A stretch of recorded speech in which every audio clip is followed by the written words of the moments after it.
असं असं करून बघा. अरे वा, झालं झालं झालं, दोनदा झालं. हा बढिया. यांचं ना, तुमचा काय इश्यू होता सर, दाखवा. यांचं डाव्या पायाचं जे हे आहेत ना, यांना काहीच सेन्सेशन नव्हतं. ते ॲक्च्युली मागच्या साईडनी इथे त्यांचं पूर्ण सेन्सेशन बटक्समध्ये दबत होतं, नर्व दबत होती. त्यांना ॲक्च्युली L4 L5चं इश्यू आहे, पण त्यांना कमरेमध्ये कुठेच त्रास नाही आहे, फक्त नमनेस होता. मागच्या 3 वर्षांपासून ते इकडे तिकडे फिरत होते. आज आपल्याकडे आले, पहिली सेटिंग घेतलेली आहे.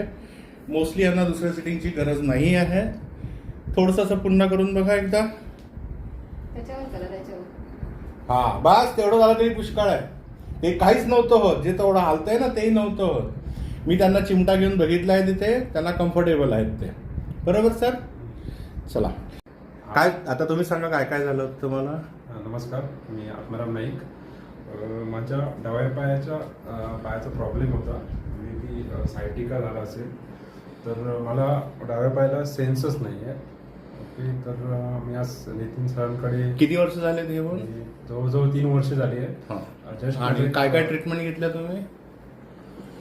ट्रीटमेंट घेतल्या होत्या ना, आयुर्वेदिकच्या औषधे खाल्ले, याची औषधं खाल्ले, आयुर्वेदिक औषधं घेतली आणि अजून डॉक्टरकडे पण गेलो नॉर्मली, पण ते काही प्रॉब्लेम काही सॉल्व्ह झाला नाही.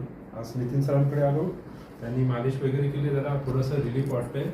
ओके, मालिश केली आणि कायरोप्रॅक्टिक पण केलं ना. हो, मालिश आपलं काम नाही आहे, आपण मालिशवाले नाही आहोत. कायरोप्रॅक्टिक पण केलं, त्याच्यामुळे जरा रिलीफ वाटते. त्यांनी थोड्या एक्सरसाइज सांगितल्या, त्या जर केल्या तर ते बोलले की 15-20 दिवसामध्ये तो प्रॉब्लेम आहे तो पूर्णपणे सॉल्व्ह होईल. या सरांना ना एक्झरसाइज बिलकुल करत नाही, दिवसभर यांचा बैठी जॉब आहे. तर आता यांना आणि यांच्या वाईफला सांगितलं, एक काडी देतोय की यांना रोज डोब्याला डो करायचं. ठीक आहे, थँक्यू व्हेरी मच सर. अजून मी यांच्या बोटांना सुरुवातीला आले तेव्हा चिमटे घेऊन बघितले होते. ते ही was not feeling it at all. आता हलकाही चिमटा ही can fill. So that is the difference शांतपणे काम केल्याने. थँक्यू.